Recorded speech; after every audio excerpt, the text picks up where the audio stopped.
Sundiata Keita, wet like mansa, mansa, musa, muso, la visima. We're diving into a true epic. This is the origin story of a great empire, the legend of Sundiata Keita, the real Lion King of Mali. And it all kicks off with one single prophecy that, well, it changed everything. So, you've probably seen the animated movie, right? Well, that whole idea of a destined prince, his incredible struggle, and his amazing rise to power, it's actually rooted in a real-life epic, a story that's been told for hundreds of years. Let's get into the true story that started the legend. Okay, so let's set the scene. We're going way back to the powerful Mandinka kingdom of Niani. Here, a king is about to have his entire world turned upside down, not by a war or some discovery of gold, but by a message from a total stranger. Imagine this. A wandering hunter just shows up at the royal court. The legends say he had eyes deep like forgotten wells, and he's not there to offer gifts or ask for favors. No, he's basically a messenger of fate, and he has a vision for the king, Magan Khan Fata. So here it is, the first part of the prophecy. It's a promise of absolute glory, right? A legacy that will be remembered forever. He's being told a great king is coming, and it's going to be one of his own kids. But of course, there's a catch. And here's the twist that really gets the whole story going. This path to greatness, it's not going to be easy. This future king is going to start out not with strength, but with some kind of profound weakness. It's a total paradox, a riddle the king now has to figure out. The king hears this and knows his next move is absolutely critical. He has to find the woman who will give birth to this prophesied son. And it turns out the hunter's vision described her too. And not long after, a woman named Sagalan Kaju appears, and she fits the description perfectly. She wasn't your typical royal bride, you know? She was known for having this incredible spiritual power, but she was also humble and gentle. She was just different, and the king knew, he just knew, she was the one. So the fated marriage happens, and the prophecy is officially in motion. Soon enough, their son is born, and they name him Sundiata. You can imagine the whole kingdom is just holding its breath, waiting to see the first signs of this mighty king they've been promised. But that celebration, yeah, it doesn't last long. That second part of the prophecy, the part about weakness, it's about to come through in the most devastating way, and it sends shockwaves through the entire palace. Years go by, and the young prince, Sundiata, he can't stand up. He can't even walk. His legs are weak, they're folded, completely useless. The promised heir, the future mighty king, is a cripple. So this becomes the central struggle of Sundiata's childhood. On one side, you have this epic destiny waiting for him, to be the mightiest of all. But on the other side, you have his reality. He is seen as weak, a source of shame, and he's mocked and scorned by the very people who were supposed to look up to him. And the ridicule wasn't coming from just anyone. It was coming from inside his own home. The royal court was expecting a warrior, but all they saw was a burden. And his own stepmother, Sasuma Barete, who had her own healthy son, was especially cruel. She saw Sundiata as nothing more than an obstacle and a huge embarrassment. But through all this humiliation, all this doubt, Sundiata had one person who never, ever stopped believing in him. His mother, Sagalan. She understood the prophecy, and she saw way beyond her son's physical body. She would hold him close and whisper these words to him. And this wasn't just a mom trying to make her kid feel better. This was her reminding him of his destiny. She never saw a broken boy. She saw a lion, just waiting for the right moment to wake up and claim its power. So that's the setup. A prophesied king who can't walk, a court that despises him, and a mother's fierce, unwavering belief. This incredible struggle isn't the end of his story. It's the real beginning of the legend of Sundiata Keita. Which leaves us with the big question, right? It seems impossible. How does a boy who is mocked, scorned, and literally can't even take a single step somehow rise up to become the mightiest of all and build one of the greatest empires in history? We'll get into that in the next part of our explainer. Musa, Musa, uso na bisimba. Sundiata Keita, Keita, wet like Mansa. Mansa, Musa, uso na the king, the king, Lion King, the king, Lion King. Them tormentors on my feet for spring, round for my head full of pain. Yeah, them voices the same for the Lion King. See me cry, I never let ancestors down, down, down. Not more now, the renaissance begun. I be king, African king, Lion King. Whoa, I go step with grace, I don't take the place. All I bright, raise like sunlight, Simba, Sundiata Keita. Whoa, I block the floor so deep, big lion on the street. We dey walk with pride, royal blood they flow inside. Ooh, and the king, the king, Lion King, the king. This line, this right here, is the whole heart of the story. It's the trigger for everything that's about to happen. This isn't just about some physical change. It's about the exact moment a mother's pain lights a fire in her son's soul. So, what kind of sorrow are we talking about here? What could possibly spark something so powerful? Well, it all started with a deep public humiliation. I want you to just try and picture the scene for a second. You've got Sundiata, a prince who can't even walk, who everyone sees as weak, and he has to just sit there and watch, completely powerless, as his own mother is shamed in front of everyone. That deep, gut-wrenching sorrow, that's the spark that's about to ignite a legend.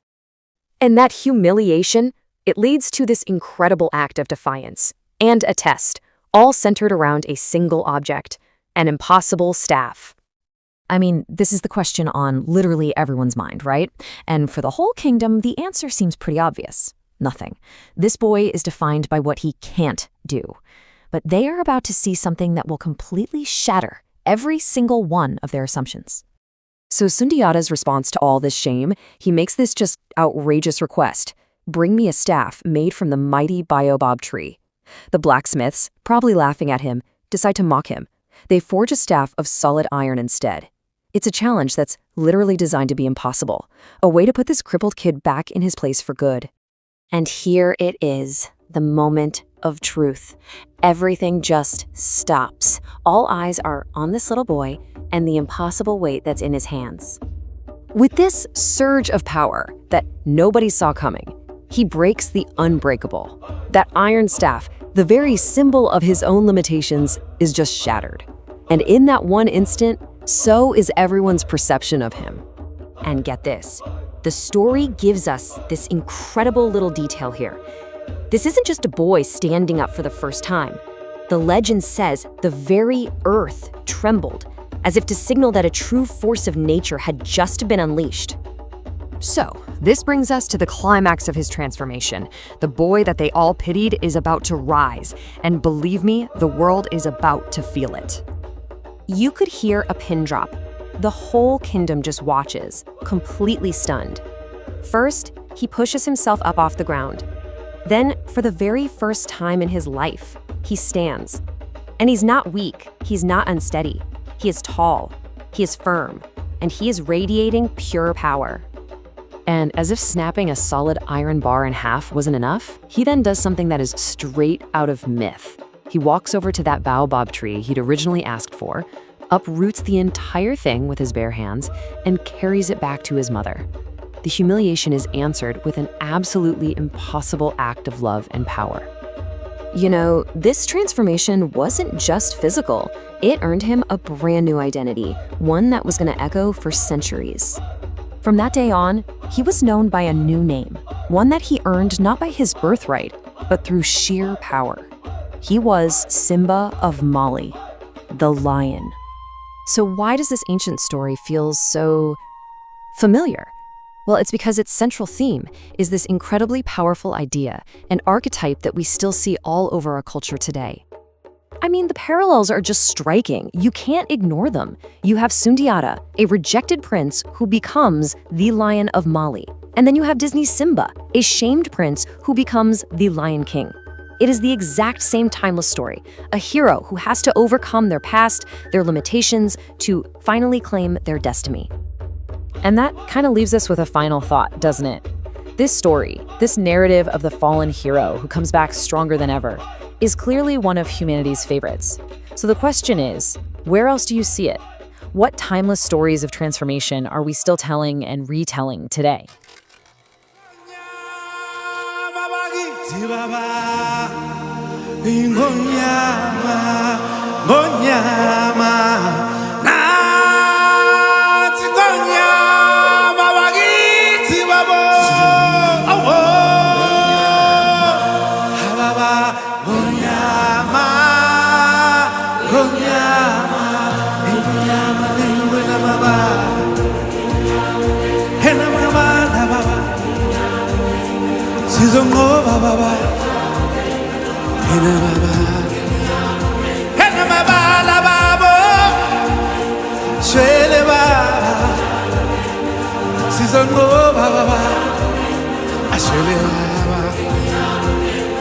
From the day we arrived on this planet and blinking, stepping to the sun, there's more to see than can ever be seen, more to do than can ever be done. There is far too much to take in here, more to find than can ever be found. But the sun rolling high through the sapphire sky keeps great and small on the air that's round. It's a circle of life. You might know him as the original Lion King of Mali. And trust me, it's an absolutely gripping tale of prophecy, betrayal, and just unbelievable resilience. So the whole story really boils down to one powerful question. What turns a refugee into a legend? I mean, how does someone who's cast out, forced to wander, end up becoming this legendary emperor? Let's follow that journey and see how he did it. So, where does it all start? Well, funny enough, it begins not with some big threat, but with a promise, a prophecy. This prophecy foretold that Sundiata was destined to become a great and powerful ruler. So, right from his very first breath, the stage was basically set for greatness. But here's the thing about prophecies. They can be really dangerous. For the people who were already in power, Sundiata's prophesied rise wasn't good news at all. No, it was a direct threat to them. And that fear, well, it's going to lead them to do the unthinkable. And that brings us right to the first part of his journey, a prince cast out. We're going to look at the conspiracy that ripped a young prince right from his home, forcing him into the wilderness, seemingly pushing him farther and farther away from his destiny. So, who was behind all this? The main antagonist here is Sasuma, the Queen Mother, and her motive was simple, really. She was terrified that this prophecy would mean her own son wouldn't get the throne. It was all about political survival. Her plan? It was absolutely brutal. She forced Sundiata and his mother into exile, just leaving them to wander from kingdom to kingdom. But, and this is the amazing part, Sasson's plan completely backfired. I mean, the epic itself puts it perfectly. Exile only strengthened him. Think about that. The very thing that was meant to destroy Sundiata actually became the thing that forged him into the leader he was always meant to be. And that's the perfect lead into our next chapter, the Forge of Exile. Because, we shouldn't see this time as some period of weakness for him. No way. It was a crucible. It was a forge, where his character and his skills were hardened and shaped, getting him ready for everything that was coming. So while he was wandering, Sundiata basically became a student of the world. He didn't just survive out there, he thrived. He learned warfare from the best fighters, he mastered diplomacy in the courts of foreign kings, he built these incredibly important alliances. And he even, get this, learned to harness magic. Every single place he went, he added another tool to his arsenal. Okay, so Sundiata is out there, growing stronger, learning all these new skills. But meanwhile, what was happening back home? Well, let's just say the situation in Mali had changed a lot, and definitely not for the better. Which brings us to the reign of the Sorcerer King. See, in Sundiata's absence, a power vacuum opened up, and it was filled by this new, absolutely terrifying force. The Mandinka people had basically traded their fear of a prophecy for a much more immediate and brutal kind of terror. Yeah, life under this new ruler was not peaceful at all. It was a reign of terror. The very kingdom Sundiata was supposed to lead was now just suffering under the boot of a ruthless tyrant. And the man behind this reign of terror? His name was Somoworo Kente. And get this, he wasn't just a king, he was a sorcerer king. His power seemed to come from some kind of dark, terrifying magic. And believe me, he used every last bit of it to crush the Mandinka people. So this sets up this incredible contrast, right? On one side, you've got the exiled prince Sundiata, quietly building his strength, making allies. And on the other, you have the sorcerer king Somoworo, ruling with just absolute brutal force. These two were on a collision course. You just knew they were destined to clash. And Somoworo's power was the stuff of legend. Seriously, he wasn't just feared in Mali. His reputation had spread across all the neighboring kingdoms. People said he was invincible in battle, that he rode this fearsome black horse and was protected by enchanted clothes. He was more than just a man. He was this figure of pure mythic terror. So in their absolute darkest hour, facing this enemy who seemed completely unbeatable, the people of Mali had only one place left to turn: their own memory. They started to remember a promise they'd almost forgotten, that prophecy about a boy who would one day become their great king. And that little spark of hope, it started a movement, which brings us to the final, thrilling act of this epic story. The lion returns. Destiny was officially calling. But you know, it wasn't enough to just sit around and remember. The people took action. They sent out messengers on this desperate search, combing through the kingdoms of West Africa, looking for the one person the prophecy had named as their savior, Sundiata Keita. And when they finally found him, after all those years in exile, Sundiata had to make the ultimate choice. I mean, he could have just stayed safe in a foreign land, but he didn't. Instead, he accepted his role, he embraced his destiny, and he agreed to go back and face the Sorcerer King. But here's the kicker. He didn't go back alone. Oh no. Every single lesson from his exile was about to pay off. He returned at the head of a massive coalition, an army made up of the very alliances he built during his travels. We're talking warriors, masterful hunters, and even other kings. They all rallied to his cause. So, with his skills sharpened and this huge army of allies at his back, the exiled prince was finally on his way back to claim his birthright and free his people. The lion was returning home. And this whole story leaves us with a really powerful question to think about. I mean, Sundiata's destiny was foretold, sure, but it was never just handed to him.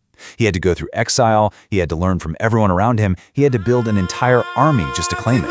So it really makes you wonder, doesn't it? Is destiny something we're just given, or is it something we're forced to build for ourselves, piece by piece? Story from way back in the 13th century that, I promise you, is going to feel surprisingly familiar.